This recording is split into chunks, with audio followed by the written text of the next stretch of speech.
జరుగుతున్నటువంటి నేపథ్యం ఇంచుమించు 35% ఇవాళ అర్బన్ ఏరియా మనకి పెరిగిపోయింది. అది మాత్రమే కాకుండా రోజుకి దగ్గర 13% ప్రజలు పట్టణాల వైపు ఉపాధి ఎత్తుకుంటూ కావచ్చు, మెరుగైనటువంటి జీవన ప్రమాణాలకు కావచ్చు వెళ్తున్నారు. కనుక దాని మీద దృష్టి పెట్టి ఈజ్ ఆఫ్ లివింగ్ అంటే ఈ విధంగా వలస వెళ్ళేటువంటి వారు దుర్లభమైనటువంటి పరిస్థితిలో మనం అసలు ఊహించలేనటువంటి పరిస్థితుల్లో జీవిస్తున్నటువంటి సందర్భంలో వారికి అన్ని విధాలా కూడా న్యాయం చేయాలి అనేటువంటి ఆలోచనతోటి ఇళ్ళు కావచ్చు వారికి లబ్ధి చేకూర్చడం, లేదా స్వచ్ఛమైనటువంటి ఒక ఎన్వైర్న్మెంట్ పర్యావరణ క్రియేట్ చేయటం కావచ్చు, వీటి మీద కేంద్ర ప్రభుత్వం దృష్టి పెట్టినటువంటి విషయం మనం గమనించాలి.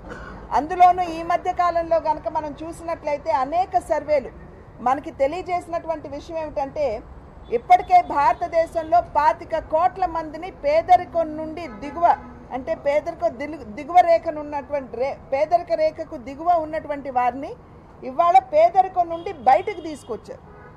అంటే జీవన ప్రమాణాలు పెరిగాయి కనుక వారందరికీ కూడా ఇళ్ల సదుపాయాలు కావచ్చు, ఒక మంచి శుద్ధమైనటువంటి వాతావరణం కావచ్చు, లేకపోతే శుద్ధమైన త్రాగు నీటి వస్తువులు కావచ్చు, డ్రైనేజ్ కావచ్చు, ఇవన్నీ కల్పిస్తూ ఈజ్ ఆఫ్ లివింగ్ అనేది ఒక అంశంగా కేంద్ర ప్రభుత్వం తీసుకున్నటువంటి నేపథ్యం.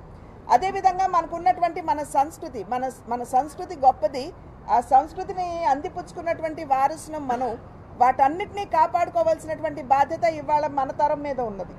ఇవాళ మనం చూసామంటే ఉజ్జయిన్లో మహాకాల్ కారిడార్ కావచ్చు, విశ్వనాథ్ కారిడార్ కావచ్చు, నిన్న మొన్న మనం ఆవిష్కరించుకున్నటువంటి అయోధ్య రామ మందిరం కావచ్చు, అదే దిశలో అడుగులు వేస్తూ ఇవాళ తిరువళ్ళువర్ కల్చరల్ సెంటర్, తిరువళ్ళువర్ అనేటువంటి వారు ఒక తమిళ కవి, ఆయన చాలా పేరుగాంచినటువంటి వారు కనుక వారి పేరు మీద ఒక కల్చరల్ సెంటర్తో పాటు రామాయణ్ ఉత్సవ్, ఎందుకంటే రామాయణాన్ని కేవలం మన భారతదేశంలో మనం ఒక గొప్ప గ్రంథంగా, ఒక పవిత్ర గ్రంథంగా భావించడం మాత్రమే కాదు, ఇండోనేషియాల వంటి దేశాల్లో కూడా ఇవాళ రామాయణానికి పెద్దపీట వేస్తారు అక్కడ. కనుక ప్రపంచంలోనే మనం రామాయణ ఉత్సవ్ని ఏ విధంగా యోగాని మనం అన్ని దేశాలకి చేరువ చేశామో అదేవిధంగా ఇవాళ రామాయణ ఉత్సవ్ మాధ్యమంగా రామాయణాన్ని దేశాలందరికీ అన్ని దేశాలకి కూడా చేరువ చేయాలి అనేటువంటి సంకల్పం మనకి ఇక్కడ కనపడుతుంది.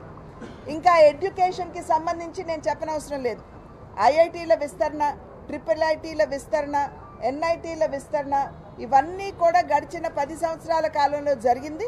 అదేవిధంగా హెల్త్ అండ్ గుడ్ గవర్నెన్స్ అంటే ఆరోగ్యం మరియు సుపరిపాలన, వీటి మీద ప్రత్యేకమైనటువంటి దృష్టి కేంద్రీకరించడం జరిగింది. ఇవాళ ఇందాక చెప్పాను, మధ్యతరగతి వారు మేము విస్మరింపుకు గురవుతున్నాం అనేటువంటి భావన వారికి ఉన్నటువంటి సందర్భంలో మధ్యతరగతి వారికి